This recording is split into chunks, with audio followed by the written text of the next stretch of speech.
E saindo ele do templo, disse-lhe um dos seus discípulos: Mestre, olha que pedras, e que edifícios! E respondendo Jesus disse-lhe: Vês estes grandes edifícios? Não ficará pedra sobre pedra que não seja derrubada. Mas antes que Jesus profetizasse a destruição daquele magnífico templo, o que havia acontecido ali séculos atrás? O primeiro templo de Israel foi erguido pelo grande rei Salomão, e foi destruído no ano 586 a.C., pelo exército de Nabucodonosor, rei da Babilônia. Após destruir Jerusalém e o grande templo, Nabucodonosor ordenou que os judeus fossem desterrados de Israel. Eles ficaram por 70 anos exilados na Mesopotâmia, até que fossem libertados por Ciro, o Grande, imperador da Pérsia. Ciro permitiu que os judeus voltassem para Israel, e deu autorização para a reconstrução dos muros de Jerusalém e do Templo de Salomão que havia sido destruído. A reconstrução ficou conhecida como o Segundo Templo.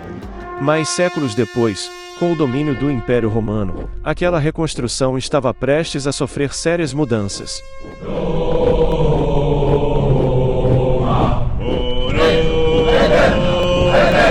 No final do período do Segundo Templo, no 18º ano de seu reinado, Herodes, rei de Judá, reúne o povo de Jerusalém e os surpreende com um anúncio dramático.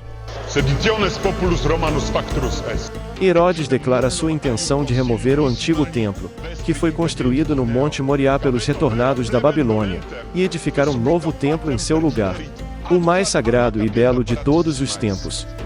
Os judeus ficaram horrorizados. O pensamento de que aquele tirano que assassinou milhares de pessoas, e que agora iria profanar o lugar mais sagrado para eles, apenas por causa do autoengrandecimento, os deixou revoltados. Eles temem que Herodes destrua o antigo templo sem concluir a construção do novo, deixando-os sem um lugar para servir a Deus. Nem o velho, nem o novo templo. Os judeus estão agitados. O que vai acontecer?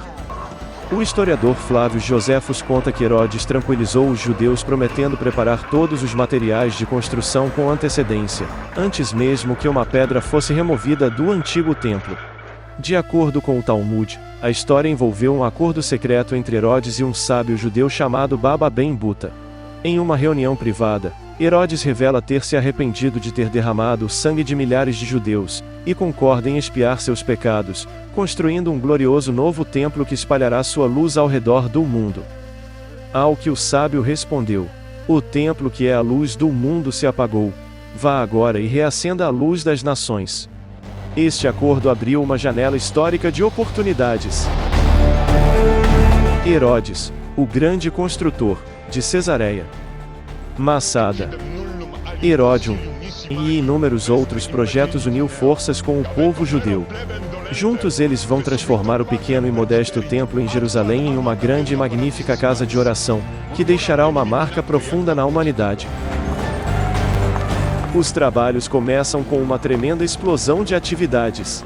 Herodes reúne milhares de carroças e animais de carga, guindastes, carretilhas de madeira, poldanas e ferramentas de engenharia de todos os tipos.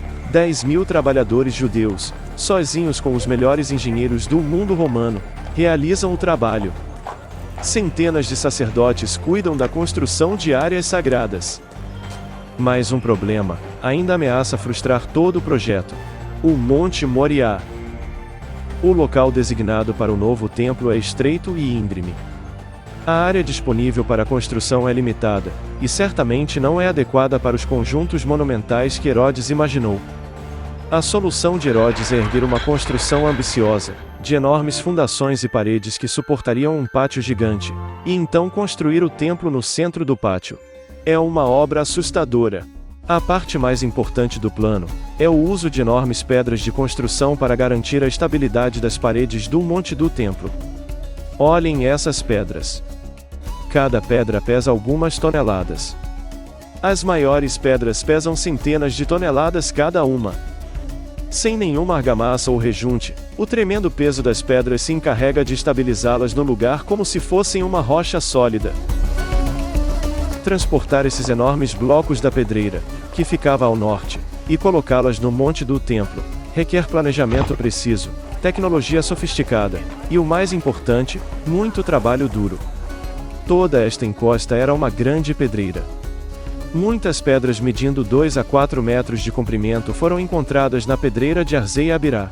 Podemos ver as medidas perfeitas de onde foram retiradas as pedras do muro ocidental. Essas pedras eram trazidas em carroças atreladas a bois. Algumas das pedras foram cercadas com rodas de madeira, para que pudessem ser levadas com rapidez e eficiência. As pedras maiores foram colocadas em toras de madeiras e movidas por uma grande equipe de trabalhadores com a ajuda de animais. Para levantar as pedras bem alto, os trabalhadores usavam guindastes, roldanas e rampas de terra. As pedras foram colocadas com a máxima precisão. Isso foi possível graças a uma técnica, conhecida como alvenaria de margem desenhada herodiana. Criando uma borda ao redor da pedra, os trabalhadores poderiam unir a pedra precisamente com a cavidade abaixo dela, e com a pedra próxima a ela, produzir uma linha perfeitamente reta. Cada novo nível de pedras foi colocado alguns centímetros mais fundo que o anterior, como em uma pirâmide. A maneira como as pedras foram unidas nos cantos do monte do templo tornou a estrutura tão forte, que sobreviveu até mesmo aos terremotos mais poderosos em Israel ao longo dos séculos. Pedreira, transporte, elevação, colocação no local. Todos esses trabalhos exigem precisão, como uma orquestra bem cronometrada, mas nem sempre isso acontecia. Esta pedra, por exemplo, caiu da parede ocidental enquanto a obra estava em andamento, e ficou presa aqui no canal de drenagem ao pé da parede ocidental. Nível após nível, as paredes são construídas, desde a rocha natural no subsolo até a tremenda altura de 30 metros acima do nível da rua. As dimensões do monte do templo são colossais. A parede ocidental que conhecemos é apenas uma pequena parte de uma enorme parede de 500 metros de comprimento. Para se ter uma ideia, a área total do monte do templo é de 144 mil metros quadrados, equivalente à área de 30 campos de futebol. Mas o monte do templo é apenas a moldura. A tarefa principal, a construção do próprio templo, ainda está por vir. Os operários trabalham sem parar, do amanhecer ao anoitecer. Supostamente, mesmo depois de uma noite de chuva forte, eles não perderam um dia de trabalho. Na manhã seguinte, o vento soprou, as nuvens se dispersaram, o sol brilhou, e as pessoas saíram para trabalhar porque sabiam que estavam engajadas com uma obra sagrada. Mas apesar da pressão, algumas coisas têm maior prioridade. Na sexta-feira, o ritmo frenético diminui. É pôr do sol de sexta, o trabalho para completamente. Jerusalém é envolvida pelo descanso sabático. Esta é a pedra angular do monte do templo, e foi a primeira pedra que os romanos derrubaram após a captura da cidade, quando começaram a destruir as paredes do monte do templo. Uma inscrição foi descoberta nesta pedra. E está escrito em hebraico: para a casa da trombeta. Estou inclinado a concordar com aqueles que o completam da seguinte forma: para a casa da trombeta, para distinguir entre o sagrado e o profano. E isso nos leva ao historiador Flávio Joséfos, o historiador daquele período, que nos diz que na véspera do sábado, um sacerdote subia na torre mais alta com a trombeta na mão, e tocava a trombeta para anunciar o início do Shabat. Quem estivesse trabalhando naquele momento, parava imediatamente. Aqui estamos nas ruas, a rua principal de Jerusalém, com lojas de cada lado. Então quem tivesse uma loja aqui certamente teria que fechá-la imediatamente porque o Shabat estava começando. Depois de preencher o espaço entre as paredes de sustentação do Monte Moriá, com grandes arcos de pedra, os construtores embarcaram na próxima etapa: construir o enorme pátio sobre o qual ficaria o templo. Dezenas de milhares de crentes de Israel e da diáspora se reuniriam neste pátio. O plano exigia que eles ficassem em um piso decorado de acordo com os melhores padrões da arquitetura romana. Em torno do templo no pátio, foram construídas magníficas colunas, os pórticos. A mais magnífica de todas era o pórtico da Pedra Real. O pórtico real era onde hoje fica a Mesquita Al-Aqsa. Conhecido como Pórtico Basília, este foi o maior edifício em Israel até a Era Moderna.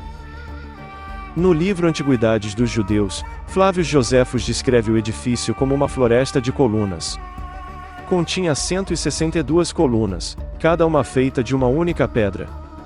Seriam necessários 3 homens com braços esticados para cercar uma coluna. Para permitir a entrada no pórtico real, foi construída uma escadaria monumental, que se erguia de um vibrante centro comercial aqui, ao sopé do Muro das Lamentações. Um enorme arco, o Arco de Robinson, sustentava uma passagem elevada, que atravessava a rua movimentada sem atrapalhar o trânsito. Aqui ficavam as entradas principais para o Monte do Templo, onde estão os portões de Uda, na parede sul. 2 portões foram planejados, uma entrada e uma saída. Isso garantia que as enormes multidões entrassem e saíssem de forma rápida e eficiente. A grande largura dos degraus que conduziam aos portões criavam uma atmosfera de esplendor e reverência. As escadas foram projetadas com degraus de tamanhos variados, forçando os peregrinos a um passo largo e relaxado, fazendo-os ter reverência enquanto subiam ao lugar sagrado. Quando chegavam no pátio do Monte do Templo, os peregrinos tinham uma visão surpreendente. O enorme pátio. Os pórticos. As praças. Os portões ornamentados. No alto da colina, elevando-se aos céus, erguia-se a própria construção do templo. Largo na frente e estreito atrás, o templo lembrava aos antigos um leão sentado, com a cabeça virada para a frente. Uma videira feita de folha de ouro cintilante, estava curvada para cima na entrada do templo. Adornos dourados brilhavam no telhado como em uma coroação real. A obra foi concluída em tempo recorde. Em apenas 1 ano e meio. Os judeus, sob a direção de Herodes, terminaram de construir o templo. Os moradores de Jerusalém puderam contemplar a obra colossal feita por suas próprias mãos. Diante deles ergueu-se uma das maiores e mais magníficas casas de oração do mundo inteiro. Mesmo Tito, que destruiu o templo, o declarou como sendo a glória da criação humana. Quem não viu o edifício de Herodes, nunca viu um belo edifício em sua vida. Dezenas de milhares de peregrinos, judeus e não judeus, lotaram o novo templo para adorar o Deus de Israel. Eles vieram de todo o mundo para ver o maior complexo sagrado já construído. Um templo construído para um Deus invisível, sem imagens ou ídolos e com seus portões abertos a todos. Uma casa de oração para todas as nações. Mas aquela magnífica construção era considerada por muitos sacerdotes como sendo uma profanação, com o propósito de agradar a Júlio César, e conquistar o coração dos judeus a Roma, dando a eles um enorme templo. Os sacerdotes que não concordavam com a remodelagem do antigo templo, construído na volta do cativeiro da Babilônia, diziam que não se podia mudar a arquitetura do templo, porque o próprio Deus havia dado o modelo ao seu ungido rei Davi, e ordenou que se seguisse o modelo pré-determinado por ele. As mudanças que Herodes fez simbolizavam uma profanação para muitos dos judeus, pois ele havia mandado construir numa das vértices da muralha a Torre Antônia, um quartel romano que dava acesso direto ao interior do pátio do templo. Os sacerdotes que não concordaram com aquela remodelagem, profetizaram que aquela obra seria totalmente destruída. Esse mesmo destino foi também profetizado por Jesus. E saindo ele do templo, disse-lhe um dos seus discípulos: Mestre, olha que pedras, e que edifícios! E respondendo Jesus disse-lhe: Vês estes grandes edifícios? Não ficará pedra sobre pedra que não seja derrubada. E foi exatamente o que aconteceu. No ano 70 d.C., sob as ordens do imperador Vespasiano, o segundo templo foi destruído pelo general Tito, que recebeu a tarefa de sufocar uma revolta na então Judéia. Jerusalém foi incendiada. E do complexo de edificações onde ficava o templo, restou apenas o muro ocidental. O Muro das Lamentações, que é visitado por milhões de pessoas todos os anos em Jerusalém. Hoje os judeus aguardam a manifestação do Machia. Segundo o que acreditam, O Messias surgirá como um líder judeu dinâmico, um descendente direto da dinastia do rei Davi, que reconstruirá o templo em Jerusalém e reunirá judeus de todas as partes do mundo, levando-os de volta à terra de Israel. Obrigado por assistir. Compartilhe e deixe o seu like.